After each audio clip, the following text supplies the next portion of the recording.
Igreja Presbiteriana Renovada. Programa Amanhecer com Cristo. Igreja Presbiteriana Renovada, em Anastácio, Pastor Benício Máximo de Carvalho, Rua Nilza Ribeiro, 1299 no centro, quase esquina com a Rua João Leite Ribeiro. Cultos, às terças-feiras, 19h30, domingos, às 19h. Em Aquidauana, Pastor Luiz Carlos Mendes, Rua Pedro Mendes da Costa, 635, na Vila Santa Terezinha, próxima à Escola Doris Mendes Trindade. Cultos, todas as quintas-feiras, 19h30 e domingos, às 19h. Congregação Assentamento Indaiá 4, todas as sextas-feiras, às 19h30. Igreja Presbiteriana Renovada. Bom dia, Espírito Santo de Deus, seja bem-vindo entre nós. Bom dia, Espírito Santo de Deus, fique à vontade entre nós, para renovar, para restaurar a minha alma, para renovar, para restaurar a minha alma. E vamos para a palavra do Senhor. Mais uma vez queremos falar com os irmãos aqui a respeito do Evangelho de Mateus. No último programa falamos sobre Mateus capítulo 5, as bem-aventuranças. Aquele que é bem-aventurado, ele é humilde, né? Ele é manso, ele busca a justiça. E nós queremos continuar aqui nesse mesmo processo, né? Estamos aqui em Mateus capítulo 6. E Mateus capítulo 6, ele traz uma palavra que eu tenho certeza que, independente da sua denominação religiosa, você já ouviu essa palavra. A partir do verso 5 diz assim: e quando orares, não sereis como os hipócritas, porque gostam de orar em pé nas sinagogas e nos cantos das praças, para serem vistos dos homens. Em verdade vos digo que eles já receberam a recompensa. Tu, porém, quando orares, entra no teu quarto e, fechada a porta, orará a teu pai que está em secreto, e teu pai que vê em secreto te recompensará. E orando, não useis de vãs repetições como os gentios, porque presumem que pelo seu muito falar serão ouvidos. Não vos assemelheis, pois, a eles, porque Deus, o vosso Pai, sabe o que tendes necessidades antes que lhe peçais. Portanto, vós orareis assim: Pai nosso, que estás no céu, santificado seja o teu nome. Venha o teu reino, faça-se a tua vontade, assim na terra como no céu. O pão nosso de cada dia, dá-nos hoje. E perdoa-nos as nossas dívidas, assim como nós temos perdoado aos nossos devedores. E não nos deixe cair em tentação, mas livra-nos do mal, pois teu é o reino, o poder e a glória para sempre. Amém. Porque se perdoardes aos homens as suas ofensas, também vosso Pai Celeste vos perdoará. Se, porém, não perdoardes aos homens as suas ofensas, tampouco vosso Pai vos perdoará as vossas ofensas. Esse texto é um texto muito rico, e eu gostaria de começar a falar com os irmãos passo a passo, né? Principalmente pela oração de Jesus. A oração que o Senhor nos ensinou, que é o Pai Nosso. Jesus traz uma novidade aqui para o povo judeu. Por quê, irmão? Porque o povo judeu, ele chamava Deus de Senhor, chamava alguns de mestres, né? Mas ele não conseguia, o judeu não consegue chamar Deus de Pai, né? Ele não reconhece Deus como Pai. Deus é Senhor, Ele é servo, mas Deus, Ele não consegue chamar de Pai.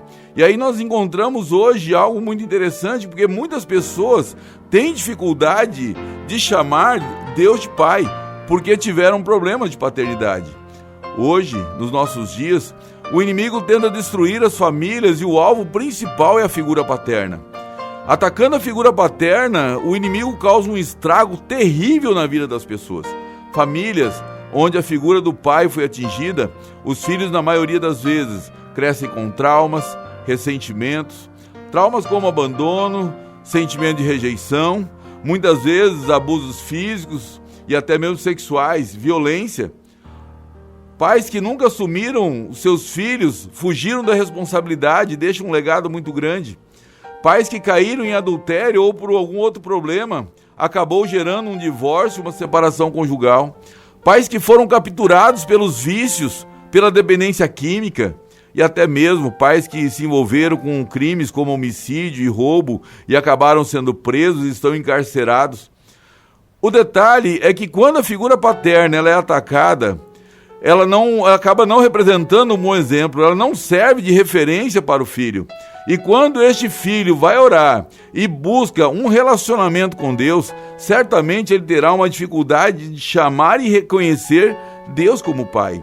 Porque a figura de pai que ele tem foi aquele que abandonou, foi aquele que rejeitou, foi aquele pai que foi violento, que agrediu, foi aquele pai que muitas vezes cometeu um abuso sexual, foi o pai que traiu a mãe, foi o pai que não traiu, que não proveu o sustento da casa. Então muitos, além de terem traumas com o pai, ainda têm traumas com a mãe, o que é grave também, porque muitos sofreram tudo isso que nós falamos, todos os traumas nós falamos de rejeição, de violência, de abandono, muitas vezes acontece dos dois lados, tanto com o pai como da mãe. Então Provérbios capítulo 30, versículo 11 diz assim, que há uma geração que amaldiçoa seu pai e que não bendiz a sua mãe. E por que existe uma geração assim? Porque por conta dos traumas, das feridas que foram geradas pelas figuras de autoridade. Meu irmão, minha irmã, você que está me ouvindo, talvez você tenha dificuldade de se relacionar com Deus, ou até mesmo você já seja evangélico, mas tem dificuldade de se relacionar com Deus como a figura de pai. Porque Deus para você é somente Senhor. Muitas pessoas falam, não, eu sou servo, mas Deus está nos chamando para sermos filhos. Jesus está nos ensinando isso. Servos é o povo de Israel, que o Senhor veio para eles, né? Deus veio para eles, Deus Pai veio para eles, e eles eram considerados como servos, povo escolhido. Mas nós somos chamados para sermos filhos, e Jesus ele vem trazendo essa revelação quando ele nos ensina a orar. Ele vem nos ensinar a orar e falar assim, olha, se chamem Deus de Pai, Pai nosso que estás no céu. E aqui nós continuando aquela reflexão que nós estamos fazendo, nós vemos no livro de Isaías 49:15, diz assim, porventura pode uma mãe esquecer-se tanto de seu filho que cria, que não se compadeça dele, o filho do seu ventre? Mas ainda que esta se esquecesse dele, contudo, eu não me esquecerei de ti. Talvez, meu irmão, minha irmã, por conta dos traumas que você já passou com seu pai ou com a sua mãe, você esteja se sentindo desprezado, até mesmo desprezado ou desprezada por Deus, mas creia nessa palavra. Ainda que os seus pais biológicos se esquecerem de você, contudo eu não me esquecerei de ti, diz o Senhor para você nessa manhã. O Salmo 68:5 diz que o Deus ele é pai de órfãos e juiz de viúvas. Quando o salmista escreveu esse texto, ele estava se referindo que naquele tempo haviam guerras físicas, né? Os homens iam para a guerra e geralmente naquelas guerras que era fio da espada, muitos não voltavam. As mulheres ficavam viúvas, os filhos ficavam órfãos e naquela época não tinha pensão, não tinha nada, seguridade social, essas coisas não existiam. A viúva era verdadeiramente abandonada e os órfãos também. Dependiam da misericórdia de outros, e aí Deus está falando, eu sou pai de órfão e juiz de viúva, sou eu que sustento aquele que foi abandonado, sou eu que sustento aquele que perdeu o pai. Deus está nos chamando para sermos filhos por adoção. Eu preciso que você creia nessa palavra. Lá em Efésios capítulo 1, versículo 5, diz assim, e ele nos predestinou para filhos de adoção por Jesus Cristo, para si mesmo, segundo o beneplácito de sua vontade. Romanos, capítulo 8, 15, 16, confirma essa passagem dizendo assim, porque não recebestes o espírito de escravidão para outra vez estardes em temor, mas recebestes o espírito de adoção de filhos, pelo qual clamamos, Abba, Pai. O mesmo Espírito testifica com o nosso espírito que somos filhos de Deus. Essa é a palavra de Paulo aos Romanos e essa palavra serve para nós hoje. Se o seu pai falhou com você, Deus não falha. Deus Pai, Ele está nos céus, acima de todos e de tudo. Santificado seja o teu nome, Ele é santo. Esse é o início dessa oração. Se você tem dificuldade de chamar Deus de Pai, eu te convido a se render ao amor dEle. Talvez o seu pai biológico ou a sua mãe tenha falhado contigo, tenha te abandonado, tenha te rejeitado. Mas eu venho aqui para te dizer que Deus não te abandona. E quando Jesus nos ensina essa oração, Ele está nos chamando a reconhecer a paternidade de Deus sobre a nossa vida. Hoje o inimigo das nossas almas, ele tem assolado como nunca o projeto inicial de Deus, que é a família.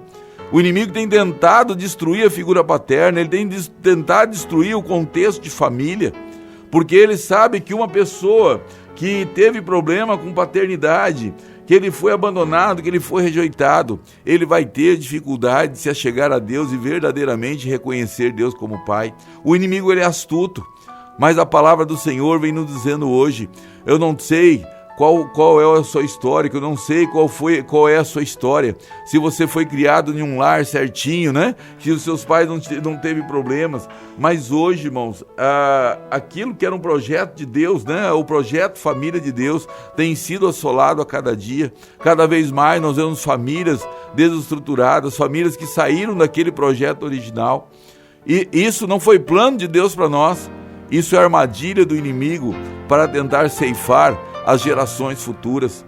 Mas eu te convido hoje a orar ao Pai Nosso, dizer: Pai nosso que estás no céu, santo é o seu nome, venha a nós o teu reino. Quando nós falamos venha a nós o teu reino, nós precisamos entender que não é feita a nossa vontade, mas é feita a vontade de Deus. Ele diz: venha a nós o teu reino, faça-se a tua vontade, assim na terra como no céu.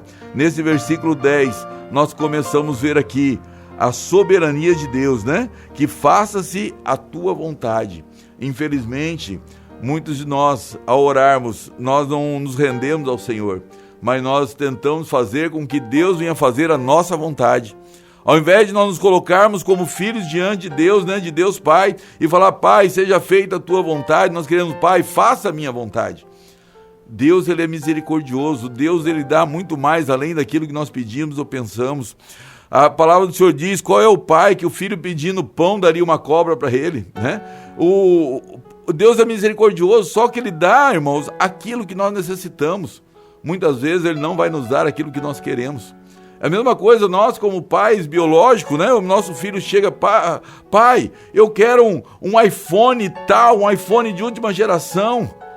E o pai olha para o filho, né, dentro das suas limitações, e fala: tá, filho, eu vou comprar uma bicicleta para você ir para a escola. O pai sabe qual é a nossa necessidade. Talvez nós não estejamos recebendo porque estamos pedindo mal, mas o pai, ele sabe a nossa necessidade. Mas quando nós nos colocamos na posição de filho, né, e dizemos: Senhor, venha o teu reino, faça a tua vontade, nós estamos nos sujeitando a Deus. Muitas vezes nós aprendemos a orar de uma forma estranha, que diz: as pessoas nos ensinam: usa a sua fé, você tem que determinar. Irmão, fé não é dizer eu determino, mas fé é dizer: seja feita a tua vontade. Fé não é querer dar ordens a Deus, porque nós não damos ordem para o nosso Pai, nós recebemos ordem dele. Nós precisamos entender esses princípios, porque a partir do momento que nós entramos debaixo desse princípio, o céu se abre sobre a nossa vida. Nós passamos a aceitar a vontade soberana de Deus sobre nós. Nós passamos a caminhar na presença do Senhor. Eu gostaria até de falar todo esse texto que nós lemos, principalmente do 9 ao 15, mas certamente pelo tempo já passado nós vamos deixar para uma segunda etapa, vamos deixar para nós falarmos a respeito do 12 ao 14 no próximo programa. Mas hoje eu quero te convidar, você que ouviu essa palavra, talvez você até hoje não tenha conseguido se firmar numa igreja, talvez você já até está na igreja, mas ainda tem dificuldade de se relacionar com Deus como Pai. Porque certamente, se você for fazer uma retrospectiva, talvez no passado você tenha tido um pai abusador, um pai que rejeitou, um pai que abandonou. mas eu vim aqui para te dizer que o Senhor não esqueceu de ti e o Senhor está te chamando para ser filho. O Senhor está te chamando para viver uma novidade de vida. O Senhor está te chamando para restabelecer a condição de filho que talvez você nunca assumiu. Você nunca talvez assumiu uma posição de filho. E o Senhor, Ele está te chamando hoje para assumir essa posição de filho no reino dEle. Dizendo assim, ó, você ter a ousadia de falar: Pai, Pai nosso que estás no céu, meu Pai que estás no céu, o Senhor é santo, venha o teu reino sobre a minha vida, faça-se a tua vontade na minha vida. Eu te convido hoje a se render perante a soberania de Deus, a autoridade de Pai. Talvez você esteja com o coração aflito, talvez o coração magoado, ressentido pelas figuras de autoridade da sua vida, pela figura de autoridade investida do seu pai e na sua mãe. Talvez eu não sei como é que foi a sua criação, o seu lar, como é como você foi criado no seu seio materno, né? O seu lar, como é que ele foi construído? Mas eu tenho a te dizer que o Senhor, Ele te chama hoje para ser filho, filho amado, filha amada, filho querido, filha querida. Se entregue aos braços do Senhor Jesus hoje e Ele quer te abraçar, Ele quer te receber em nome de Jesus. Amém e amém.